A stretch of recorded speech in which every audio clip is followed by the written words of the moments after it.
बच्चों, कैसे हैं आप लोग? आशा करता हूं बहुत अच्छे होंगे और आपकी तैयारी और बोर्ड की तैयारी बहुत जियो जान से चल रही होगी। और ये भी लगा रहा हूं कि लगभग लगभग अपने प्री बोर्ड स्कूलों में हो गए होंगे। तो आज हम करने वाले हैं वन शॉट किसका? फर्स्ट फ्लाइट के द ब्लैक एरोप्लेन का। समझेंगे, अंडरस्टैंड करेंगे क्या है पूरे चैप्टर में। सबसे पहले हम देखते हैं थोड़ा सा इंट्रो। इसमें आप देख पा रहे हैं एक सहमा हुआ एक ऐसा पायलट जो अपनी ही बातों से अपने ही विचारों से सहमा हुआ है बेचारा। इंट्रोडक्शन में हम देखते हैं कि a black aeroplane is a mysterious tale by Frederick Forest about a pilot. That means कि ये एक ऐसी टेल है, टेल दैट मींस कहानी, एक ऐसी कहानी है, एक ऐसी शख्स की जो कि फ्रेडरिक ने लिखी है एक पायलट के बारे में। The story teller is a pilot. जो यहाँ पे कहानी खुद बोल रहा है वो कोई और नहीं, स्वयं पायलट है। यानी कि जो आप पूरी कहानी पढ़ने वाले हो ये लिखी भी ऐसे फ्रेडरिक के द्वारा है, बट इस कहानी को बोलने वाला टेलर जो है वो खुद पायलट है। Then we have who wants to be with his family and have a nice breakfast with him down in England। यानी कि वो पायलट कह रहा है कि वो उस उड़ान को भरने के बाद अपनी फैमिली से मिलना चाहता है, जो उस फैमिली कहां इंग्लैंड में है, और उनके साथ ब्रेकफास्ट करना चाहता है। He had to fly from the France to England। उसको फ्रांस जहां पे पेरिस है, और पेरिस से सिंपल बोलूं फ्रांस से उसको इंग्लैंड की तरफ जाना होता है, उसको वो ट्रैवल करना होता है। And then to be his family after passing the Paris, जब वो पेरिस को क्रॉस करता है, he saw a storm। वो एक काले घने बादलों को देखता है, जिन काले घने बादलों में फंस के रह जाता है, और किस तरीके से उससे निकलता है वो हम इस पूरी कहानी में पढ़ने वाले हैं और समझने वाले हैं। बच्चे इसका कंक्लूजन अगर दूं या इस स्टोरी का मोरल दूं, तो इस स्टोरी का मोरल मेरे अकॉर्डिंग क्या है, इस फ्रेडरिक सर जी के अकॉर्डिंग क्या है, दोनों देखते हैं। सर कहते हैं कि central idea of the story the black aeroplane revolves around the theme of courage, determination. यानी कि किसी इंसान की साहस, किसी इंसान का दृढ़ता, उसके किसी बात को लेकर किसी इंसान का संकल्प। सेम आपके बोर्ड में भी आपको इसी तरीके से इसी डिटर्मिनेशन के साथ आपको पढ़ना है। And I will guarantee you कि अगर यही डिटर्मिनेशन और यही आपके अंदर करेज रहा, साहस रहा, you will gonna score in your board exam and that's my promise to you। आपको कोई नहीं रोक सकता बच्चों, बस आपने अंदर डिटर्मिनेशन बना के रखिए और वो डिटर्मिनेशन काम आएगी आपको। कहा जाता है कि साहस एक ऐसी चीज है जो किसी कायर को भी ना यहां से वहां उठाने का औकात रखती है, समझ लो। तो आइए देखते हैं इस ह्यूमन स्पिरिट के बारे में, इस पूरे चैप्टर का थीम कि भाई थीम क्या है, किस थीम पे बेस है, कौन सी थीम पे बना है। क्या हम इसमें ये भी जानेंगे कि सर वो ब्लैक एरोप्लेन का जो एरोप्लेन था वो इंडिगो का था, स्पाइस जेट का था, या एयर इंडिया एयरलाइंस का? बच्चों सभी चीजों को समझेंगे, अंडरस्टैंड करेंगे। Sometime it get tough for us to take a decision and about create a lot. Simple बोलूं, आज आपके प्री बोर्ड चल रहे हैं, कल आपके बोर्ड है। दोनों सिचुएशंस में आपकी मेंटल स्टेट अलग रहेगी। दोनों को पढ़ने का, दोनों में लिखने का आपका पूरा परसेप्शन चेंज हो जाएगा। उस परसेप्शन में जब आप काम करोगे ना, तो वो परसेप्शन आपको इस तरीके से क्रिएट करना है कि आपकी यहाँ की थिंकिंग और वहां की थिंकिंग, दोनों की थिंकिंग अलग हो। उसी तरीके से जब हम किसी बात को सोचते हैं या कोई डिसीजन लेते हैं कि भाई आज मुझे घूमने जाना है, पर आज यार मुझे काम है घर पे, मैं क्या करूं, तो दोनों सिचुएशंस में जैसे कि मैंने आपको बताया कि आपके लिए कौन सा सैंपल पेपर मार्केट में बेस्ट है, शिवदास, ओजवाल, एडुकार्ड, कौन सा, अरिहंत, भाई बहुत सारे सैंपल पेपर हैं। फिर से बोल रहा हूं, सबसे ज्यादा सबसे अच्छा, जिसमें सबसे ज्यादा सैंपल पेपर हो वो सबसे अच्छा मेरे अकॉर्डिंग। और आप अगर ये बात प्रूव करना चाहते हो, आप सॉल्व करके देख लो। इस टाइम कोई सिलेबस नहीं करने का टाइम है, कुछ भी करने का टाइम नहीं। जितने ज्यादा सैंपल पेपर उतनी ज्यादा आपकी अच्छी तैयारी, एंड दैट्स द थिंग। भाई क्या देखते हैं कि इसमें एक डर, एक भय, किसी बात को लेकर इंसान को डिसीजन लेने में दिक्कत किस तरीके से कर सकता है, उसको हम समझते हैं। We consider some helpful incident to be the miracles and mysteries, and these incidents take us out of the trouble are nothing else but our minds, courage, strength, which takes us from the external factor that takes us out of the doubtful situation। भाई हमें उस situation से निकालने वाला कोई इंसान नहीं होता। आफ्टर ऑल या तो वो सिचुएशन हमें खुद बाहर निकाल देती है, या फिर हम उस सिचुएशन से हमारा माइंड हमें इस बात को क्रिएट करवाता है, या हमारा माइंड हमें सोचवाता है भाई तू ये कर, अरे भाई तू ये कर, अगर तू ये करेगा तो ये this is better for you, अगर तू ये करेगा तो this is better for you. वो दोनों चीजें परोस के रख देता है हमारे सामने, और जब वो दोनों चीजें परोस के रख देता है ना, तो वही चीजें हेल्पफुल हो जाती है।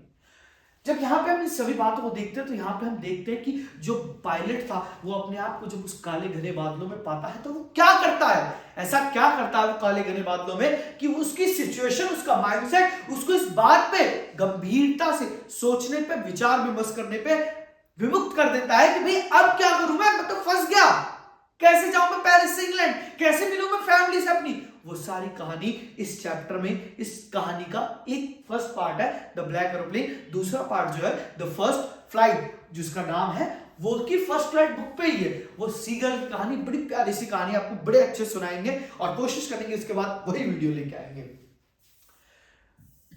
समरी एक्सप्लेन करता हूं, थोड़ा डीपली अंडरस्टैंड करना, ब्रीफली समझना।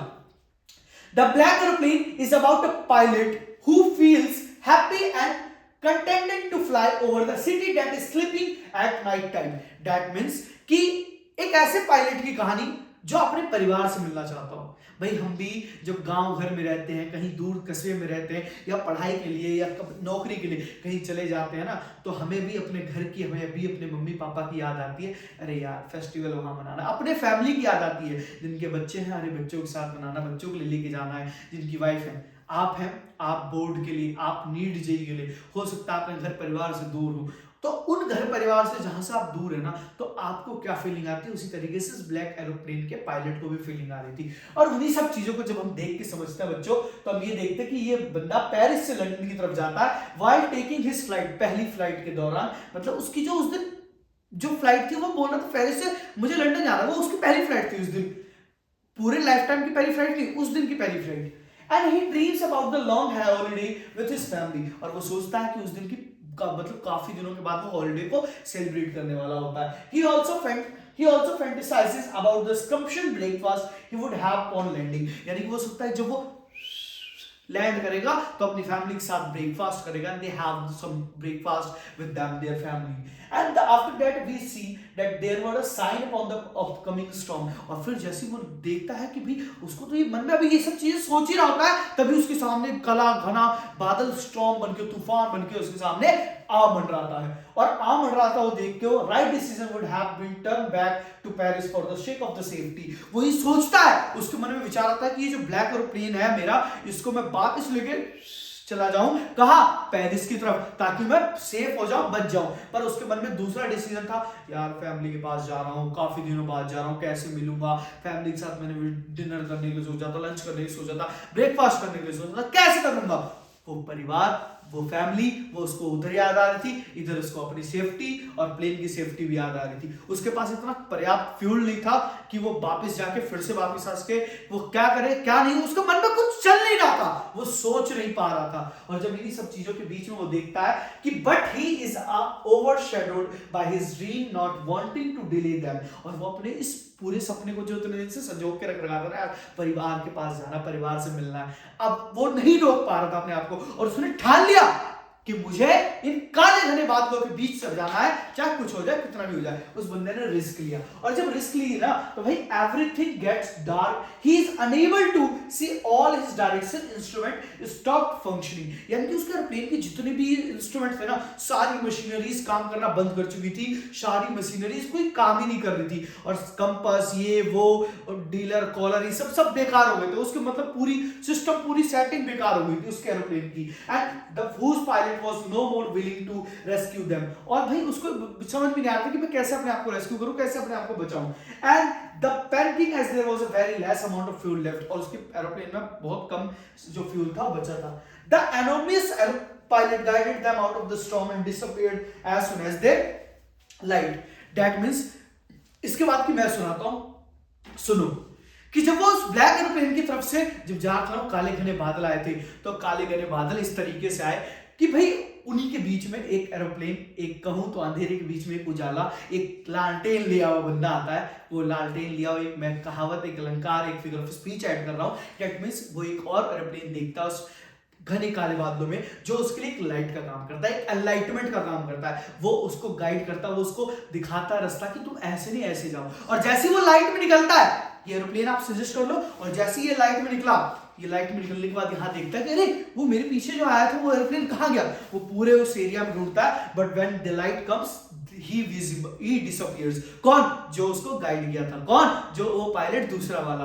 तो ये सब चीजों के साथ जब वो नीचे जमीन पे लैंड करता है और जब वो उस कंट्रोल ऑफिस में जाता है और उस लेडी से पूछता है, कौन? जो कंट्रोल ऑफिस में लेडी बैठी रहती है जो इंक्वायरी के लिए, उससे पूछता है कि who was there with me in the sky, कि मेरे साथ कौन था स्काई में, जो दूसरा बंदा पायलट था वो फ्लाइट कर रहा था, मुझे उसके बारे में बताओ। वो बोलती है कि नहीं नहीं, आप तो सिर्फ अकेले थे स्टॉर्म में। और वो इस बात को सोच के बिल्कुल आश्चर्यचकित हो जाता है कि भाई अरे कौन था फिर वो जिसने मुझे गाइड किया। मेरे पास पेट्रोल नहीं था, लैंड नहीं कर सकता, मैं रेस्क्यू नहीं कर पा रहा था, सोच नहीं पा रहा था, विचार नहीं कर पा रहा था, फिर किसने मुझे हेल्प की। इस हेल्प करने के पीछे भी एक रीजनेबल चीजें थी। क्वेश्चन को समझेंगे, क्वेश्चन को अंडरस्टैंड करेंगे। क्वेश्चन को जब पढ़ेंगे ना, 12 क्वेश्चन लिखे हैं, और इस क्वेश्चंस के, इन 12 क्वेश्चंस के अलावा अगर बोर्ड में इसके अलावा कोई कंसेप्ट आ जाए ना, मुझे आके बोल देना चैनल पे। और अगर आपने चैनल को सब्सक्राइब नहीं किया तो प्लीज चैनल को सब्सक्राइब कीजिए, अपने दोस्तों के साथ शेयर कीजिए, और दिखाइए कि वन शॉट कुछ इस तरीके से भी पढ़ाई जा सकती है, वन शॉट कुछ इस तरीके से भी कराई जा सकती है। तो आइए आगे बढ़ते हैं भाई। इस चैप्टर के हाइलाइट्स को देखो कि मैंने इस चैप्टर में क्या क्या हाइलाइट्स लिखी हैं। एक पायलट की आप कैरेक्टर कह लो या कुछ भी कह लो, इनमें जो मैंने हाईलाइट लिखी ना बच्चों, एक पायलट की ड्रीम एंड मिस कैलकुलेशन को, कि पायलट किस तरीके से यहाँ पे एक मिस्ट्री और कैलकुलेशन को देख पा रहा था हम, यहाँ पे हम इस चीज को समझते हैं। अच्छा, तो pilot is initially excited about his flight. पहले शुरुआती दौर में तो जो पायलट था वो बहुत एक्साइटेड था, बहुत खुश था अपने से, वो ड्रीम कर रहा था हॉलीडेज विद हिज फैमिली, अपनी फैमिली के साथ हॉलीडेज स्पेंड करने के लिए, इस बात को सोच रहा था, विचार कर रहा था। But he misjudged the approaching storm and falls directly into it, putting himself and passenger at risk। यानी कि सिंपल बोलूं, उसके पास प्लेन में और पैसेंजर वगैरह तो नहीं थे, सिंपली अकेला ही वो ट्रैवल कर रहा था, ऐसा कुछ उसमें दिखाया नहीं है, बट यहाँ पे सिंपली लिखा है but he misjudged the approaching storm and flies directly into the putting himself and the passenger at risk। यानी कि उस बात को लेकर कि पैसेंजर को भी और अपने आप को भी, दोनों को रिस्क में डालते उस ब्लैक एरोप्लेन से, जो ब्लैक क्लाउड एरोप्लेन है। बच्चों हॉलीवुड मूवी भी बनी है इसमें, एक हॉलीवुड मूवी जो एक मिस्टीरियस वर्ल्ड में लेके चली जाती है। इस पूरी कहानी में हम देखते हैं, उस पे साउथ की भी एक मूवी डब्ड हुई है कि वो पूरी एरोप्लेन जो है वो ट्रैवल कर लेते हैं एक जगह से दूसरी जगह, और हम देखते हैं कि जर्मन जो नाजीज और ज्यूज के बीच में जो लड़ाई हो रही थी वो वहां पे लेके चला जाता है। और जब कंट्रोल सेंटर से वो नीचे जब बात करते हैं तो लिटरली नाजीज आर्मी जो है वो कंट्रोल सेंटर से कॉल उठाती है और वो करती है। उस टाइम अमेरिका और उनकी लड़ाई हो रही थी, तो जब देखते हैं इन सब चीजों को तो वो खुद में ही सोचते हैं अरे हम तो यार सच में हम 2012 में थे और हम ये कहाँ पहुंच गए भाई 90s के टाइम में। तो वो सारी चीजें होती है। यहाँ पे लॉस ऑफ कंट्रोल, एरोप्लेन का कंट्रोल खो देता है वो बंदा, सब कुछ काम करना बंद कर देता है। Simple appearance of the black aeroplane, जो ब्लैक एरोप्लेन का अपीयरेंस था ना ब्लैक क्लाउड के बीच में, अनविजिबल था। वो ब्लैक एरोप्लेन जो गाइड करता वो होता है ब्लैक एरोप्लेन। यहाँ पे as soon as they exit the storm, the seal alight, the mysterious black aeroplane vanishes without a trace। यानी कि vanishes का मतलब होता है डिसअपियर होना। सिंपली वो ब्लैक एरोप्लेन जिसने उसको गाइड किया था, एकदम से जब लाइट में आते हैं ना, वो ऐसे कि भाई लाइट में आ गए, जब वो लाइट में आते हैं तो वो वैनिश, बिल्कुल गायब हो जाता है वो पूरा अलग तरीके से। The landing and the revelation, upon the landing the pilot inquires about the other plane। जो मैंने आपको बताया कि वो इंक्वायरी करता भाई उस प्लेन के बारे में, तो पूछता है तो वो कुछ भी पता नहीं लगा पाता। उसके बाद मोस्ट इंपॉर्टेंट क्वेश्चन बच्चों, चैनल को सब्सक्राइब कीजिए, अगर सब्सक्राइब नहीं किया तो प्लीज उस सफेद वाले बटन को दबा दो, आपको कुछ नहीं जाने वाला है उससे, हमारा तो बहुत कुछ आता है, मोटिवेशन मिलती है हमें। और अगर आप चैनल को शेयर कर दो ना तो मजे ही आ जाते हैं, क्योंकि हमारे सब्सक्राइब बढ़ता है। और बहुत कम टाइम मैंने देखा यार, देखो मेहनत अपनी जगह, हमारे लगभग 90 वीडियो आने वाले, 90 वीडियो हो चुके हैं आई थिंक। और उन 90 वीडियो पे अगर हम देख के अंदाज चले तो 50 शॉर्ट्स हैं एटलीस्ट। 30 वीडियोस में भी मैंने देखा कि 200 near about subscriber is not a good, but अब अपने ऊपर है, सारी क्वालिटीज के ऊपर है। तो उन सब बातों को हट साइड करते हुए हम अपनी मेहनत पे ध्यान देते हैं, और आप अपनी मेहनत पे ध्यान दो। Who do you think helped the narrator to reach the safely discuss this among yourself and give a reason for your answer? Simply बोलूं तो इसका क्वेश्चन ये है कि भाई किसने नरेटर को हेल्प किया था उसको बाहर निकालने में, उसको सेफली लैंड करवाने में। तो यहाँ पे आंसर देखते हैं, this suggest that the narrator was hallucinating, and there was actually no second pilot who had been land safely because the narrator was severe danger to his life. The mysterious plane seems to know everything. It was probably the narrator own conscience that came in his in difficulty situation. Simple बोलूं, आपके पीछे कुत्ता भागता है ना, जब आपके पीछे कुत्ता भागता है तो आपके दो दिमाग होते हैं, सबकॉन्शियस और कॉन्शियस। आपके दोनों दिमागों में जब डेंजर सिचुएशन में आप आते हो तो आपका ऑलवेज कॉन्शियस माइंड वर्क करता है, और उस कॉन्शियस माइंड के वर्क करने के पीछे रीजन ये होता है कि आप उस सिचुएशन से तुरंत बचना चाहते हो। सबकॉन्शियस टाइम लेता है सोचने में, विचार करने में, कॉन्शियस टाइम नहीं लेता, वो तुरंत एक्शन करता है, तुरंत एकदम, तुरंत बिल्कुल एकदम। ये हुआ ये कि भाई तुमने उस पर हाथ रखा, हॉट पे गरम लगा, तुरंत पीछे बैक, वो कॉन्शियस माइंड आपका वर्क कर रहा है। तो उसी तरीके से कुत्ता आपके पीछे भागेगा, या फिर इस सिचुएशन में जब पायलट को जब सच में जरूरत थी ना, तो वो कोई और, वो एक हेलुसिनेशन थी, उसकी खुद की हेलुसिनेशन थी, उसकी खुद की वो कहानी मन में विचार बना रहा था कि कोई ब्लैक एरोप्लेन आया, उसकी उसने हेल्प करी, ये वो अगड़म सगड़म, लेकिन एक्चुअल में उसका खुद का ब्रेन था जो उसको उस डेंजर सिचुएशन से बाहर निकालता है। दूसरा क्वेश्चन देखते हैं, what made the woman in the control centre look at the narrator strangely, कि भाई वो कंट्रोल सेंटर में जो वुमन बैठी थी उसको, उसने ऐसे क्या देखा उस नरेटर में जो उसको स्ट्रेंजली देखने पर मजबूर कर दिया। तो वो एक्चुअल में जब वो रडार सेंटर में पूरा देखती कि भाई अरे वहां तो कोई एरोप्लेन नहीं था, ये मूर्ख इंसान मेरे से बात कर रहा, बोल रहा है कि वहां एक और एरोप्लेन था, मुझे उसने हेल्प करी, ये वो फलाने का, वो इन सब बातों को सोचकर यहाँ पे वो उसके ऊपर देखने को, विचार विमर्श करने को मजबूर हो जाती है, और वो आश्चर्यचकित होकर उसके चेहरे को देखती है और निहारती है। तीसरा क्वेश्चन देखते हैं कि what did he find when he check the map and the compass, कि भाई उसने क्या पाया जब उसने कंपास को और मैप को देखा उस पूरे सिस्टम, रेडार सिस्टम में। वो देखता है कि पूरे एरोप्लेन का सिस्टम का कंपास खराब हो चुका है, नॉर्थ वेस्ट ईस्ट साउथ कुछ भी नहीं दिखा रहा, मैपिंग सिस्टम भी जो थी उसकी, जो आर्टिफिशियल सैटेलाइट मैपिंग होती है वो भी उसमें काम करना बंद कर चुकी होती है। The narrator check the map and the compass, he switched over the second and last fuel tank, और फ्यूल टैंक भी देखता है कि बहुत कम जो है वो हो चुका है। ही turn the Dakota 12 degree westward, उसकी जो प्लेन का नाम था डकोटा था, क्या था, डकोटा, DAKOTA, 12 डिग्री वो वेस्ट की तरफ जो है उसको मुड़ाता है टुवर्ड्स इंग्लैंड की तरफ।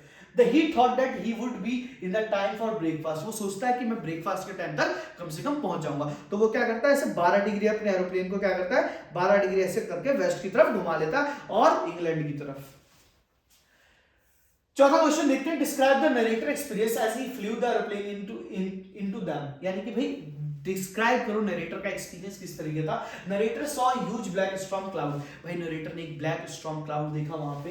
ही took the risk and flew straight into them, और बिना कुछ सोचे समझे वो उस ब्लैक एरोप्लेन को लेकर, ब्लैक एरोप्लेन उसके पीछे था, वो अपने एरोप्लेन को लेकर क्लाउड के पार। Cloud everything suddenly went back and he could not see anything outside the plane. वो उस प्लेन के बाहर कुछ भी नहीं देख पा रहे थे, कोई भी जो पैसेंजर था वो खुद भी।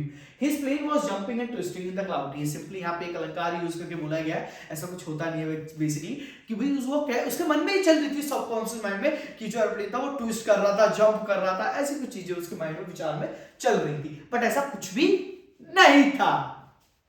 The narrator was lost in the storm, और वो उस काले घने बादलों में अपने आप को खो चुका था, ऐसा उसने मान लिया था। A pilot is lost in the storm. Does he arrive safely? Who helped him? कि क्या पायलट जब वहां पे लॉस्ट हुआ था क्लाउड में, हाँ जी हुआ था, वो अराइव हुआ सेफली, हाँ हुआ था, किसने उसकी हेल्प करी थी, ये भी।